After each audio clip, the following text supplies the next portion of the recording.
हमारे विधायक श्री विजेंद्र गुप्ता जी हैं और हमारे पूर्व विधायक और सीनियर नेता सरदार मनोज सिरसा जी हैं।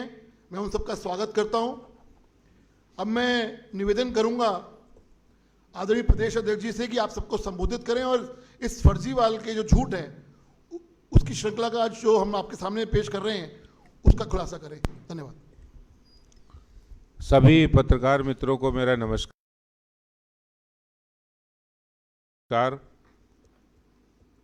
आज देश के महाझूठे हिटलर के वंशज फर्जीवाल के झूठ की पोल खोलने के लिए यहां पर हम लोग प्रेस कॉन्फ्रेंस कर रहे हैं। दिल्ली के स्कूलों में बेशक हेडमास्टर की कमी है, लेकिन अगर झूठ का कोई हेडमास्टर है तो वो दिल्ली का फर्जीवाल है। और उसी झूठ को पोल खोलने के लिए, झूठ का उजागर करने के लिए ऐसे 5 मुद्दों को लेकर हम आपके बीच यहां हैं। चाहे दिल्ली के अंदर मोहल्ला क्लिनिक पर झूठ बोला हो, यमुना सफाई पर झूठ बोला हो, दिल्ली के घर घर में पानी पहुंचाने का वादा करके उस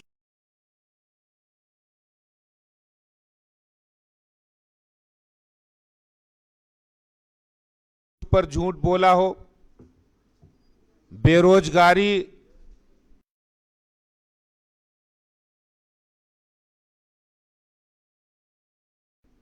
और रोजगार देने के मुद्दे पर झूठ बोला हो, या फिर दिल्ली के अंदर डीटीसी बसों की कमी है इस पर झूठ बोला हो, और एक बार नहीं अनेक बार बोला है झूठ। उस झूठ को उजागर करने के लिए आपके बीच में हमारी पार्टी के सांसद, एलओपी और पार्टी के नेतागण यहां उपस्थित हैं। जिस तरह से दिल्ली के सरकार ने मोहल्ला क्लिनिक को बताया कि हमारा वर्ल्ड क्लास मोहल्ला क्लिनिक है, वो वर्ल्ड क्लास मोहल्ला क्लिनिक 3rd क्लास मोहल्ला क्लिनिक के रूप में कैसे बदल गया है, इसकी भी जानकारी हम आपको देंगे। क्योंकि 1000 मोहल्ला क्लिनिक का पहाड़ा पड़ने वाले विधानसभा से लेकर दिल्ली से लेकर पूरे देश के अंदर लोगों को झूठ बताने वाले कि हमने 1000 मोहल्ला क्लिनिक खोलने हैं, खोल दिए हैं। एक बार नहीं, बार बार बताया 1000 मोहल्ला क्लिनिक खोलेंगे, 1000 मोहल्ला क्लिनिक खोल देंगे। कई बार उन्होंने इस बात की, इस इबारत को कई बार दोहराया, लेकिन हकीकत इससे परे है। पहली हकीकत है कि 1000 मोहल्ला क्लिनिक में मात्र 200 मोहल्ला क्लिनिक ही खोल पाए हैं, मात्र 200 मोहल्ला क्लिनिक। उसमें भी 50% मोहल्ला क्लिनिक बीमार है। कहीं गंदगी है, कहीं खुलते नहीं है, कहीं डॉक्टर नहीं है, कहीं दवाई नहीं है, कहीं मोहल्ला क्लिनिक में जानवर बाहर रहते हैं, और जिन मोहल्ला क्लिनिक में दवाई दी जाती है वहां पर एक्सपायर्ड दवाइयां दी जा रही हैं, गलत दवाई दी जा रही है। जो दवाइयां बच्चों को देनी नहीं चाहिए वो दवाई देकर बच्चों की पिछले 6 महीने पहले मृत्यु हुई थी, और फिर वो उन बच्चों को सही करने के लिए केंद्र सरकार और एमसीडी के अस्पतालों में उन बच्चों का इलाज हुआ, वहां सही हुए। यहां तक कि मोहल्ला क्लिनिक के अंदर यौन शोषण की भी घटनाएं हुई हैं। मोहल्ला क्लिनिक के अंदर भ्रष्टाचार हुआ है। आप बताइए 1500 करोड़ रुपए खर्च करके अच्छे अस्पताल, अच्छी डिस्पेंसरी बनाई जा सकती थी, लेकिन नहीं बनाई। और मोहल्ला क्लिनिक क्या हो गया है? मोहल्ला क्लिनिक दिल्ली के जो मुख्यमंत्री हैं, जो महा झूठे हैं, देश के फर्जीवाल है, उनके इश्तहार का वो अड्डा हो गया है। मोहल्ला क्लिनिक बंद पड़ा है, जानवर घूम रहे हैं, और उस बंद पड़े मोहल्ला क्लिनिक पर हंसती मुस्कुराती दिल्ली के महाझूठे, देश के महाझूठे मुख्यमंत्री की तस्वीर लगी है फर्जीवाल की। तो उनके जो मोहल्ला क्लिनिक है वो मात्र एडवर्टीजमेंट का, इश्तहार का अड्डा बन गए। पूरी दुनिया ने देखा है कि जिस समय मोहल्ला क्लिनिक में वैक्सीन लगाने की आवश्यकता थी, उस समय कोरोना के समय वैक्सीन नहीं लगी। वहां पर वैक्सीन लगती तो शायद उस समय लोगों को बहुत मदद मिलती, टेस्टिंग होती तो बहुत मदद मिलती, लेकिन वो काम वहां नहीं हुआ। मोहल्ला क्लिनिक पर झूठ बोला है, जो मुद्दे मैंने आपको बताया उन सब पे झूठ बोला है। और इस झूठ की एक तस्वीर एक वीडियो के माध्यम से मैं आपको दिखाना चाहता हूं। इससे पहले कि हमारे अन्य पार्टी के नेतागण यहां अपनी बात रखें, मैं आपको वो सारी वीडियो आपको दिखाना चाहता हूं जिसके माध्यम से आपको वास्तव में पता लगेगा कि क्या हकीकत है और क्या फसाना है। देश के महाझूठे हिटलर के वंशज कहते हैं, हिटलर ने कहा था कि एक झूठ को 100 बार बोले तो सच हो जाएगा, लेकिन दिल्ली की जनता जान चुकी है, आप 1000 बार भी बोलोगे तो अब वो सच नहीं होने वाला है। ये बात जान लीजिए। मैं एक बार कहूंगा कि वो वीडियो दिखाया जाए जिसके माध्यम से आपको पता लगेगा उस सच के बारे में, झूठ के बारे में।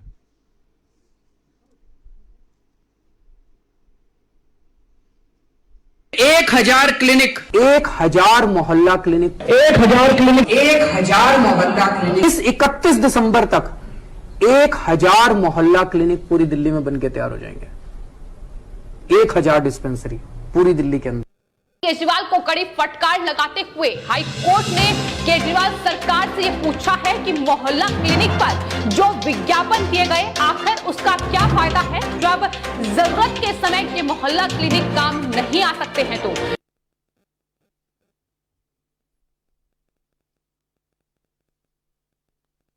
यमुना को साफ किया जाएगा। यमुना साफ कर सकते हैं। यमुना हमारे लिए पवित्र नदी है। यमुना के दोनों तटों पर छोटी छोटी झील बनाई जाएंगी और मुझे उम्मीद है आप हमें 5 साल दीजिए। 5 साल में यमुना को इतना खूबसूरत बना देंगे कि आप अपने बच्चों के साथ पिकनिक मनाने के लिए यमुना के तट पर जाना शुरू करेंगे। दिल्ली सरकार की तरफ से मैं कहना चाहता हूं कि यमुना को साफ करने के लिए हम पूरी तरह से प्रतिबद्ध हैं। यमुना बड़ी गंदी है। गए हो यमुना पे? कौन कौन गया यमुना पे?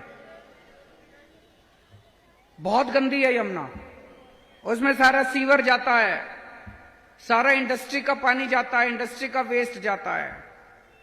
उसकी भी मैंने प्लानिंग करी है अगले चुनाव के पहले, ये वाला चुनाव नहीं, 5 साल के अंदर, अगले चुनाव के पहले आपके सारे गांव को ले जाके उसमें डुबकी लगवा दूंगा मैं। आप क्या करना चाहते हैं यमुना को साफ करने के लिए, क्या करेंगे? ये हमारी भी अब आने वाले 5 साल में प्रायोरिटी है और अगले 5 साल, ये चुनाव छोड़ के अगले चुनाव के पहले आप सबको यमुना भी नहलवा देंगे। मैं आपके साथ डुबकी लगाऊंगा।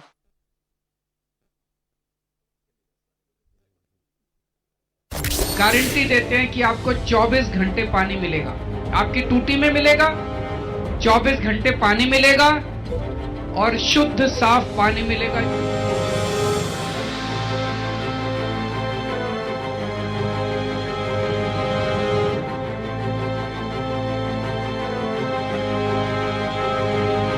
एक घंटा पानी, आधा 1 घंटा भी नहीं आता है, आधा घंटा पानी आता है। हम देख लिया, आधा घंटा पानी आता है कुल।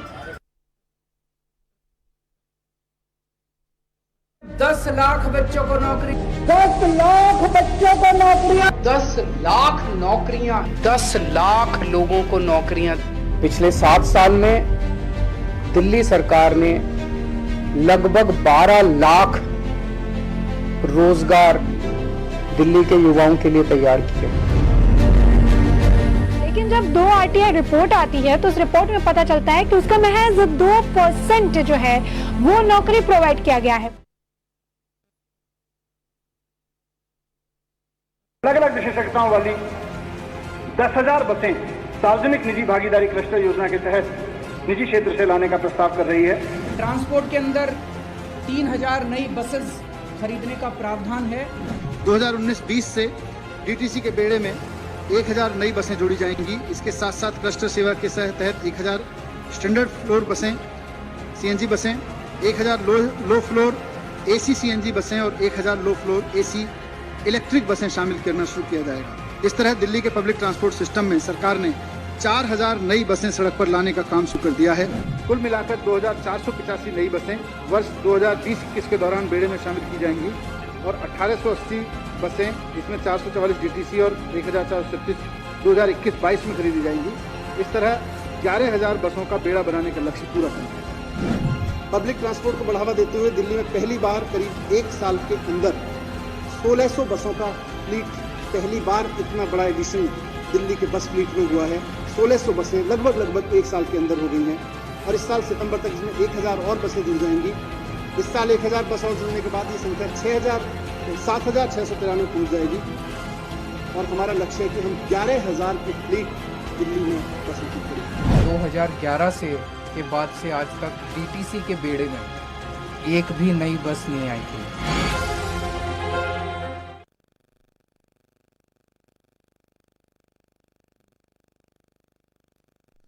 धन्यवाद।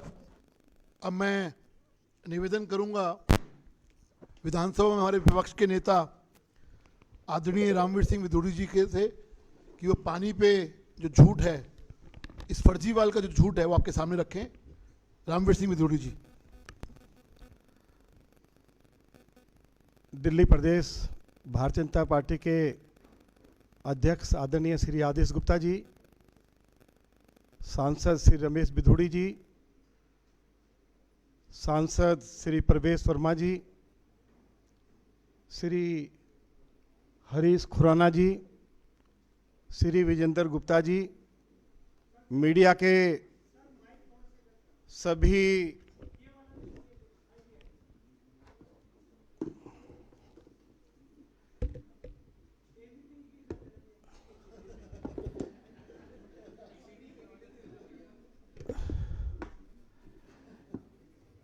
मीडिया के सभी सम्मानित साथियों, आप सभी को मेरा नमस्कार।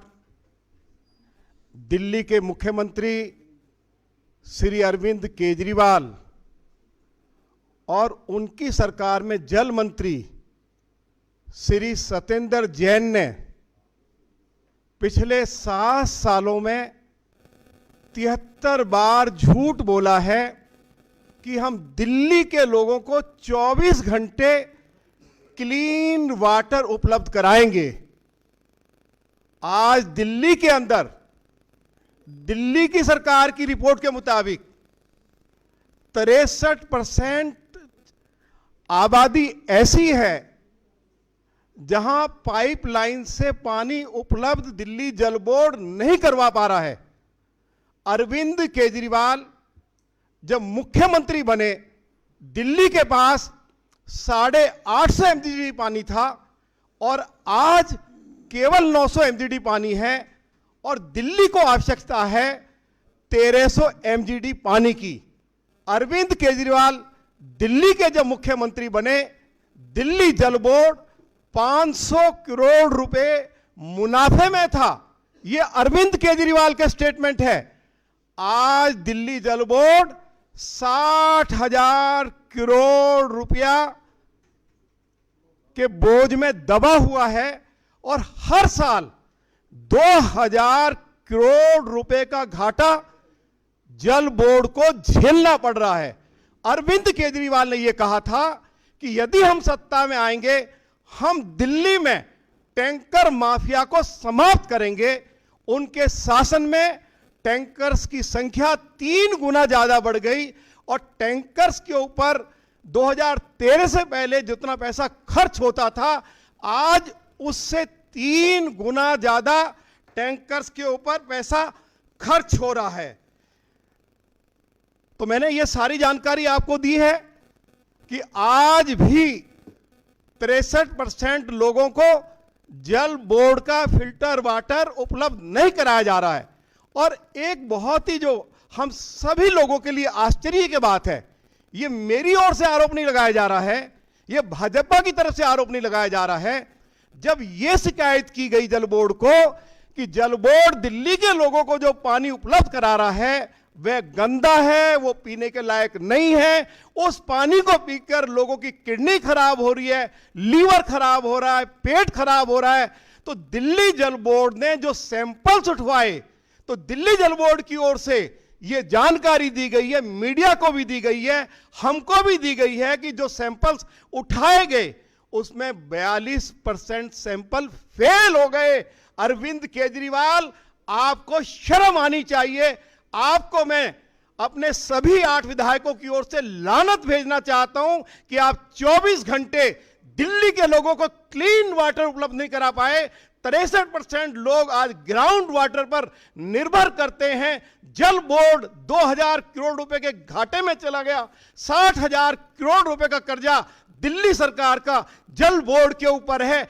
यह हालत आज आपने जल बोर्ड की बना दी है और दिल्ली के लोग बूंद बूंद पानी के लिए तरस रहे हैं।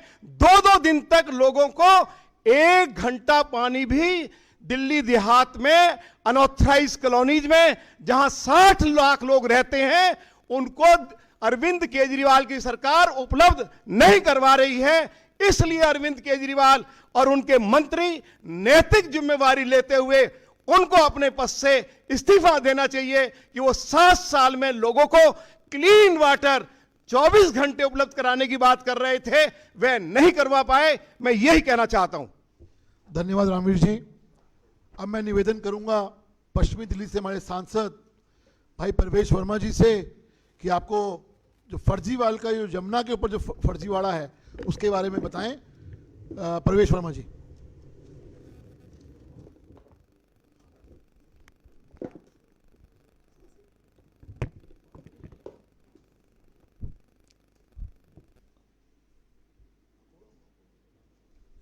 जैसे कांग्रेस ने आज़ादी के बाद से कोई भी तत्व ऐसा नहीं छोड़ा जहां पर उन्होंने घोटाला नहीं किया था, चाहे वो 2G था, चाहे पानी था, हवा थी, जल था, सड़क थी।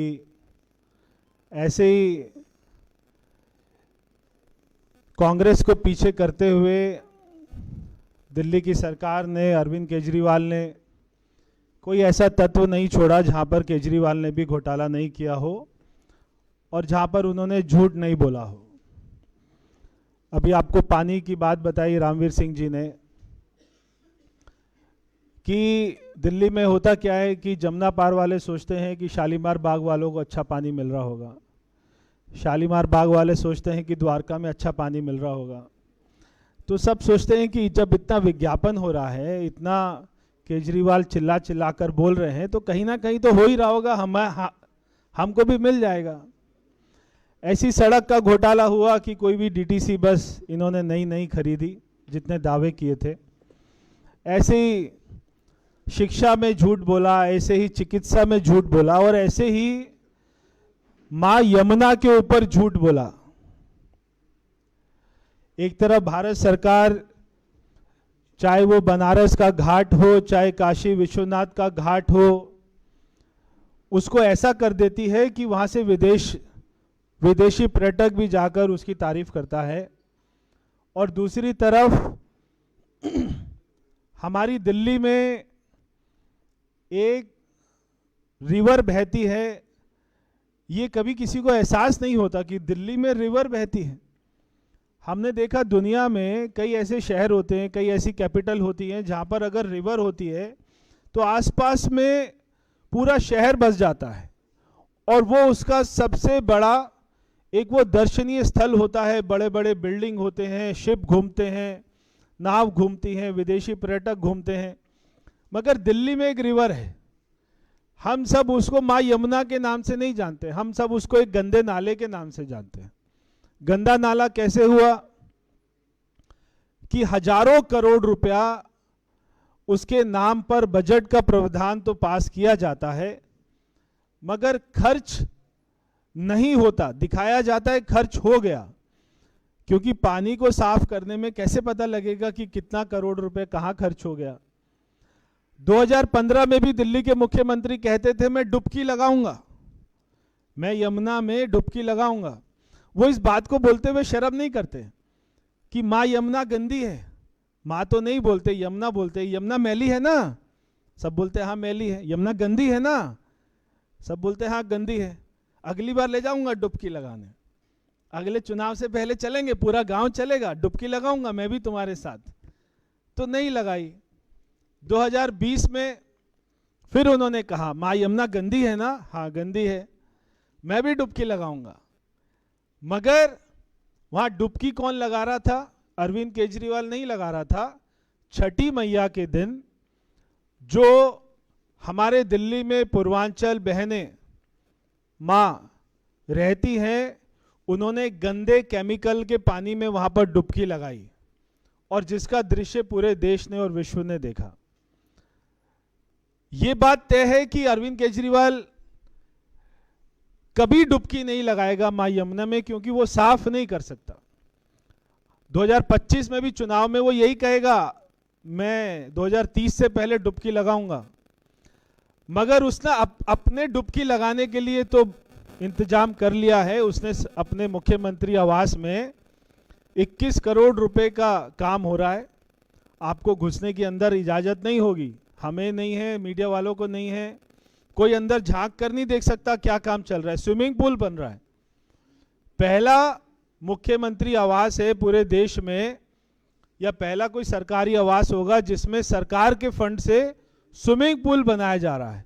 रामवीर जी कह रहे थे लोगों को पीने का साफ पानी नहीं है, मगर उस साफ पानी को अरविंद केजरीवाल अपने घर में स्विमिंग पूल लगाएगा, उसमें डुबकी लगाएगा, पीछे माँ यमुना का बैकड्रॉप लगा देगा और बोलेगा देखो मैंने माँ यमुना में डुबकी लगा दी। ऐसी कोई उसकी साजिश होगी। हर साल आज भी माँ यमुना के अंदर वहां पर जो बच्चे और लोग आसपास में रहते हैं, तैरते हैं, 100 के करीब आज भी वहां पर लोग उसमें डूबकर मृत्यु हो जाती है, क्योंकि हमने वहां पर कोई इंतजाम नहीं किया। आज भी आसपास के इंडस्ट्रियल एरिया, पूरे जमुना पार में जो इंडस्ट्रियल एरिया है, उसका वेस्ट, उसका केमिकल वेस्ट, वो बिना ट्रीटमेंट के माँ यमुना में गिरता है। और आसपास के जितने रिहायशी इलाके हैं वहाँ का सारा गंदा वेस्ट वो सारा माँ यमुना में गिरता है। तो माँ यमुना की हालत सुधर नहीं रही है, वो और ज़्यादा दिन प्रतिदिन खराब होती जा रही है। जितने एसटीपी प्लांट लगाने थे उतने नहीं लगाए, और दूसरी तरफ ये दिल्ली के लोग, दिल्ली की सरकार के लोग गुजरात जाते हैं, और आज अरविंद केजरीवाल गुजरात जा रहे हैं। मैं उनसे कहूंगा वो साबरमती रिवर फ्रंट देखिएगा वहां पर जरूर, जिसका उद्धार हमारे उस समय के मुख्यमंत्री और आज के प्रधानमंत्री हमारे नरेंद्र मोदी जी ने किया था। कि साबरमती रिवर फ्रंट अगर आप देखेंगे वो भी पहले ऐसे मां यमुना की तरह था, मगर आज पूरा अहमदाबाद, पूरा शहर वहां पर खाना खाने के बाद में शाम को टहलने के लिए लाखों की संख्या में लोग जाते हैं। तो क्या मां यमुना के आसपास ऐसा नहीं हो सकता कि वहां पर भी रिवर फ्रंट बने और पूरा दिल्ली के 10 लाख लोग, 5 लाख लोग संडे के दिन या रात को खाना खाने के बाद वहां पर टहले, उनको साफ हवा मिले, उनको लगे कि दिल्ली में कोई मां यमुना रहती है। तो बहुत बड़ा झूठ अरविंद केजरीवाल ने मां यमुना के ऊपर भी बोला है, ये मुझे कहना था। धन्यवाद प्रवेश जी। अब मैं निवेदन करूंगा सदा सिरसा जी से, चूंकि उनको जाना है, आपके सामने इस फर्जीवाल का झूठ उजागर करें। धन्यवाद। मैं खास तौर पर दिल्ली और देश के लोगों को ये जरूर बताना चाहता हूँ ये नौटंकीबाज केजरीवाल जो कभी भोला बन जाता है, कभी कोई ड्रामे का अपने मुंह पे मुखौटा लगाता है, लेकिन हमें दुख और अफसोस है कि पंजाब जैसे पवित्र गुरुओं की धरती, पीरों फकीरों की धरती, उसके ऊपर भी अब अरविंद केजरीवाल ने आग लगाने का काम शुरू कर दिया है।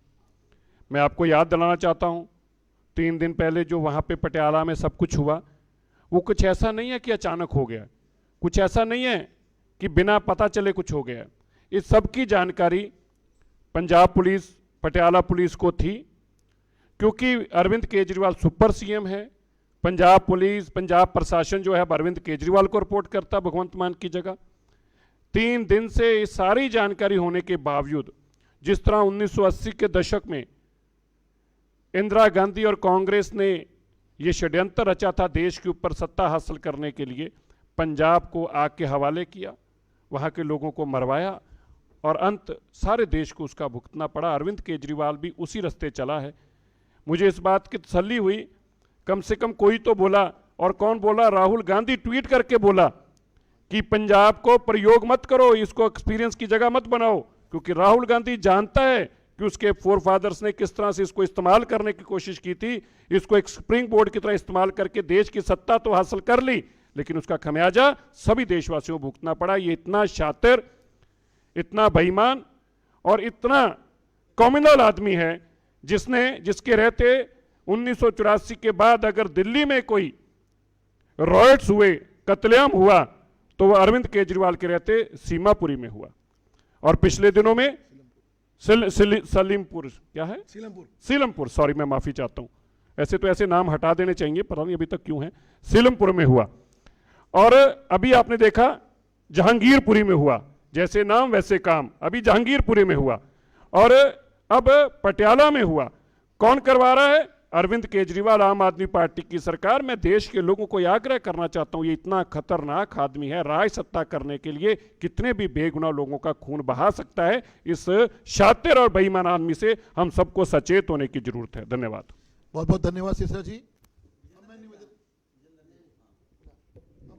करूंगा हमारे दक्षिण सांसद श्री रमेश विदोड़ी जी से कि आपके संबोधित करें, और जो बेरोजगारी का जो मुद्दा है उस पर जो फर्जीवाल अरविंद केजरीवाल जी कर रहे हैं उस पर आपका प्रकाश डालें। आदरणीय रमेश विदोड़ी जी। रमेश जी, पहले आप बोलो। रमेश बोलो।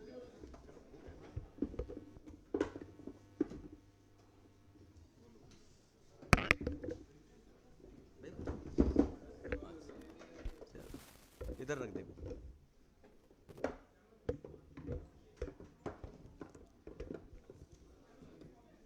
बहुत बहुत धन्यवाद खुराना साहब।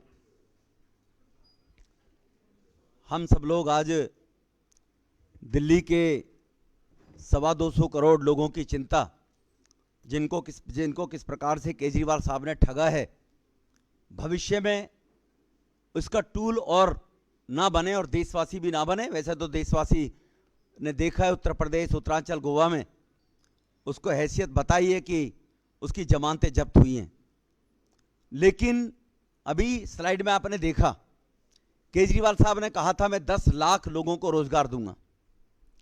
जो गरीब झुग्गी झोपड़ी में रहने वाला नौजवान है, वो झुग्गी झोपड़ी में कोई शौक से नहीं रहता है। उनके माँ बाप रोजी रोटी की तलाश के लिए दिल्ली में आए थे। दिल्ली की उस टाइम की सरकारें उनके आवास की व्यवस्था नहीं कर पाई थी। वो मजबूरी में झुग्गी झोपड़ी के उस माहौल में रहकर अपने बच्चों के भविष्य बनाने के लिए काम कर रहे थे, रोजी रोटी कमा रहे थे। उनको आश्वासन दिया कि मैं दिल्ली में स्कूल बनने के बाद 20 कॉलेज बनाकर तुम लोगों को अच्छी शिक्षा मिलेगी तो रोजगार मिलेगा, और दिल्ली में 10 लाख रोजगार देने का मैं काम करूंगा, ये बोला उन्होंने। उसके बाद फिर बोला मैं 8 लाख रोजगार देने का काम करूंगा। लेकिन रोजगार दिए कितने? वो आरटीआई के माध्यम से आपको जानकारी मिली है, 440 लोगों को रोजगार केवल दिल्ली में 7 साल में केजरीवाल दे पाया है। दिल्ली में बेरोजगार की जो प्रतिशत संख्या है वो 8.9% है, और पूरे देश में बेरोजगारी औसतन लोगों की संख्या 7.9 है। पूरे देश में 7.9 और दिल्ली में 8.9 है। ये अंतर है केजरीवाल के 15 लाख लोगों को 10 लाख लोगों को रोजगार देने का। केजरीवाल साहब ने कहा था कि मैं लोगों को रोजगार दूंगा, लेकिन जो टीचर्स लगभग 15,000 टीचर्स जिनकी रिक्तियां हैं उनको इसने केजरीवाल साहब ने अधिसूचित तक नहीं किया। स्कूल में टीचर है नहीं, लेकिन जो गेस्ट टीचर बेचारे रहते हैं वो गेस्ट टीचर कहते हैं आपने तो कहा था मैं सबको परमानेंट करूंगा, हमें परमानेंट कर दो। उन गेस्ट टीचरों को भी परमानेंट करने का ये विरोध कर रहे हैं और एक तरफ कहते हैं मैं 10 लाख लोगों को रोजगार दूंगा।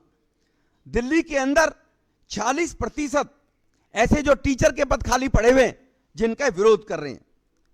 इसीलिए केजरीवाल साहब, आपने जो सपने दिखाए थे, सब्ज बाग पैदा किए थे, उन सब्ज बाग की जानकारी दिल्ली के लोगों को होनी चाहिए। उन गरीब झुग्गी झोपड़ी में रहने वाले, अनियमित कॉलोनी में गरीब परिवार के बच्चे जो रोजगार के लिए दर दर की ठोकरें खा रहे हैं, अब इसको ये बात उनको जानकारी आनी चाहिए कि केजरीवाल दुनिया का सबसे बड़ा फरेबी और झूठा व्यक्ति है और लोगों को गुमराह करता है। और जैसे सिरसा जी बोलकर गए हैं कि दिल्ली के अंदर ही नहीं देश के लिए अनारकी पैदा करने वाला व्यक्ति शासन सत्ता के लिए किस स्तर तक हर क्षेत्र में गिर सकता है, वो प्रमाण गरीब नौजवानों के साथ केजरीवाल ने जो छल किया है वो हम सबके सामने, ये चंद मैंने आप सबको उदाहरण दिया है। यही कहकर मैं अपनी वाणी को विराम दूंगा। बहुत बहुत धन्यवाद। बहुत बहुत धन्यवाद रमेश जी। अब मैं निवेदन करूंगा हमारे विधायक श्री विजेंद्र गुप्ता जी से कि जो फर्जीवाड़ा जो बस में होता करता है, ये जो मुख्यमंत्री जी जो बस घोटाले करते हैं उसके बारे में आप सबके सामने तथ्य रखें। आदरणीय विजेंद्र गुप्ता जी। साथियों, दिल्ली में पिछले 2 महीने में डीटीसी की 5 बसों में सड़क पर खड़ी हुई चलते हुए आग लग चुकी है।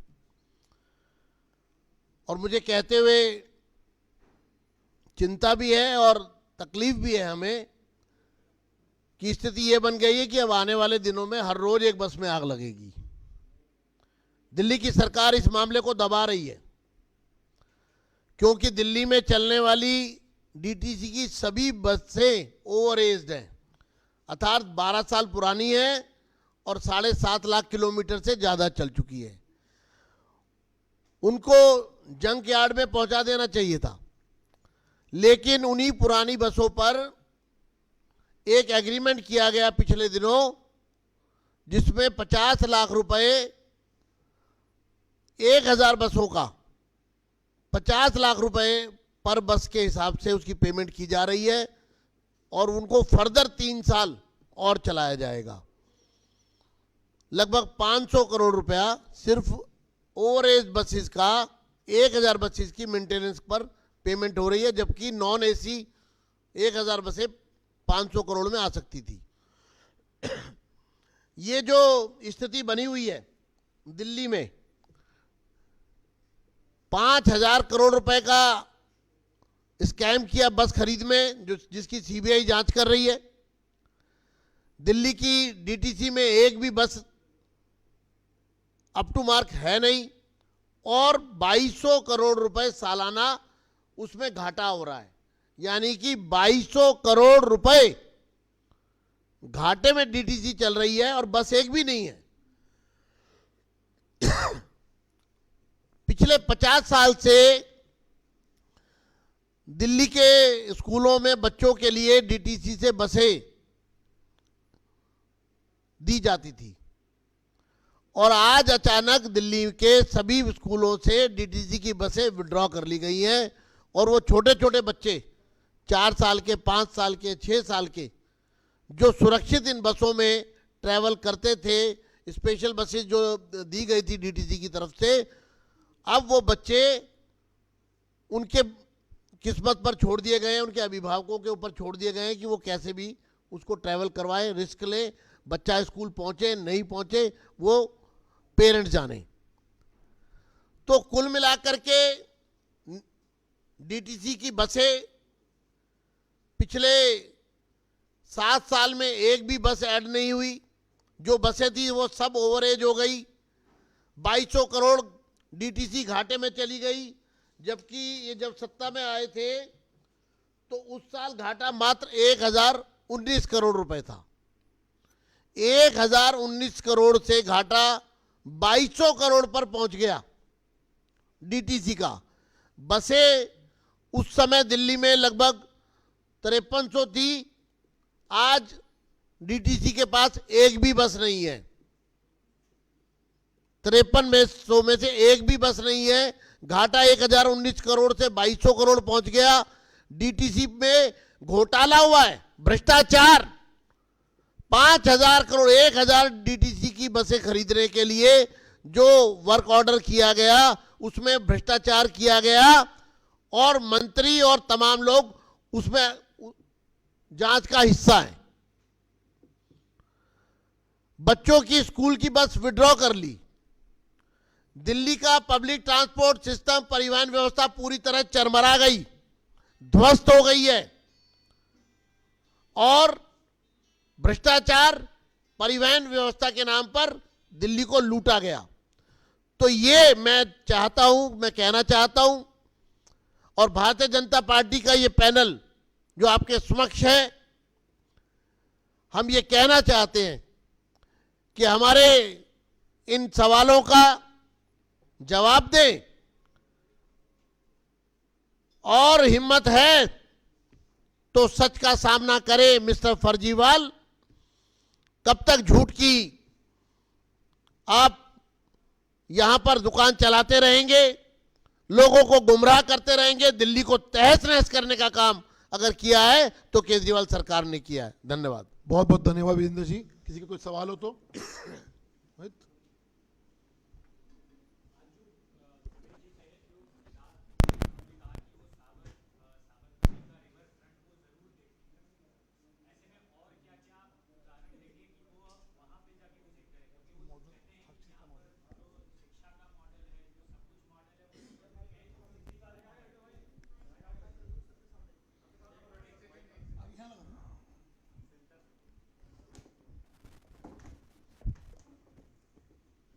मैं अरविंद केजरीवाल जी से यही कहूँगा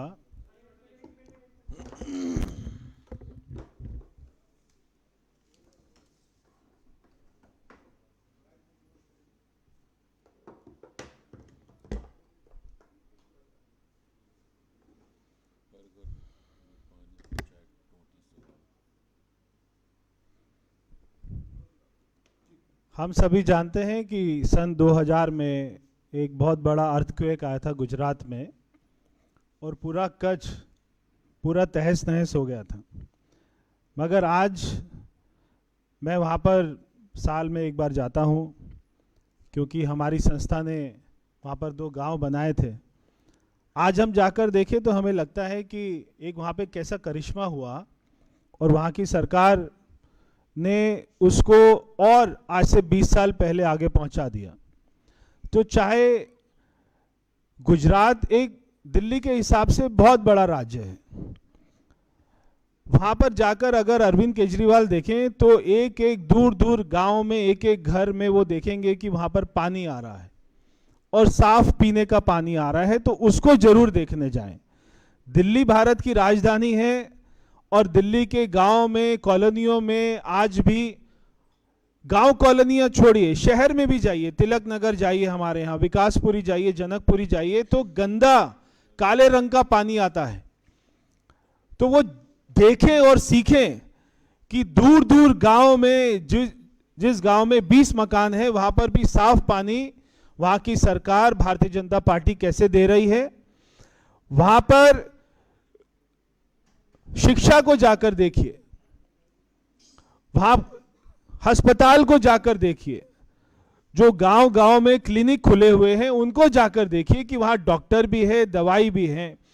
तो शिक्षा देखिए, चिकित्सा देखिए, पानी देखिए, बिजली देखिए। वहां पर जो स्टेडियम बने हैं स्पोर्ट्स के, यहां पर तो केवल बातें बोली है कि स्टेडियम स्पोर्ट्स यूनिवर्सिटी बन रही है, उसका कोई एड्रेस नहीं मालूम। मगर वहां पर मोटेरा स्टेडियम देखिए, वहां पर और जो वहां पे राज्य सरकार ने स्पोर्ट्स में वहां पर अचीवमेंट की है उनको देखिए। तो बहुत सारी बातें हैं देखने के लिए। अरविंद केजरीवाल और पूरा दिल्ली का मंत्रिमंडल वहां पर जाए देखने के लिए और गुजरात से कुछ सीखे।